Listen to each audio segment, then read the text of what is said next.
Episode number 20. At these words, the murmur without became an explosion. Nothing was to be heard, but oaths and blasphemies.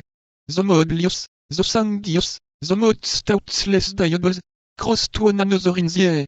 D'Artagnan looked for some tapestry behind, which he might hide himself, and felt an immense inclination to crawl under the table.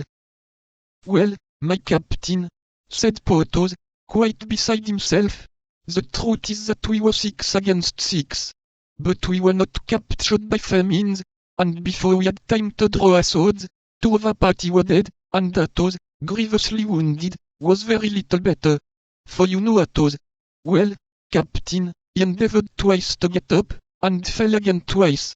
And we did not surrender, no. They dragged us away by force. On the way we escaped. As for Athos, they believed him to be dead, and left him very quiet on the field of battle, not thinking it worth the trouble to carry him away. That's the whole story.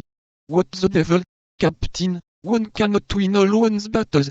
The great Pompey lost that of Pharsalia, and Francis I, who was, as I have heard say, as good as other folks, nevertheless lost the battle of Pavia. And I have the honor of assuring you that I killed one of them with his own sword, said Aramis. For mine was broken at the first parry. Killed him, upon you did him, sir, as is most agreeable to you. I did not know that, replied M. de Treville, in a somewhat softened tone. The cardinal exaggerated, as I perceive.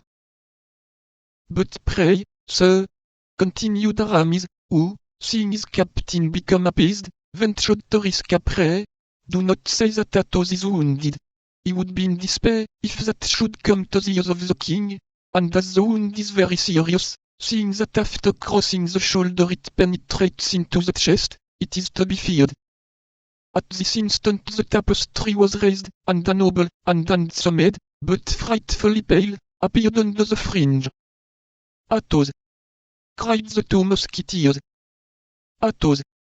repeated M. de Treville himself. "You have sent for me, sir," said Athos to M. de Treville, in a feeble yet perfectly calm voice. "You have sent for me, as my comrades inform me, and I have hastened to receive your orders. I am here. What do you want with me?"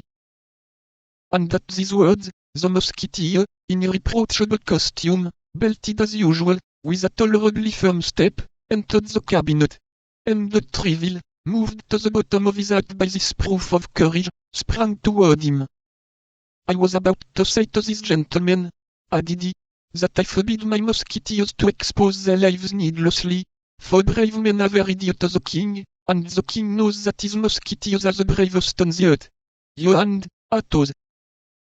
And without waiting for the answer of the newcomer to this proof of affection, M. de Treville seized his right hand, and pressed it with all his might, without perceiving that Athos, whatever might be his self-command, allowed a slight murmur of pain to escape him, and if possible, grew paler than he was before.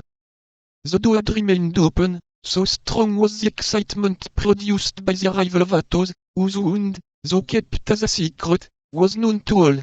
A burst of satisfaction hailed the last words of the captain, and 2 or 3 heads, carried away by the enthusiasm of the moment, appeared through the openings of the tapestry. M. de Treville was about to reprehend this breach of the rules of etiquette, when he felt the hand of Athos, who had rallied all his energies to contend against pain, at length overcome by it, fell upon the floor as if he were dead.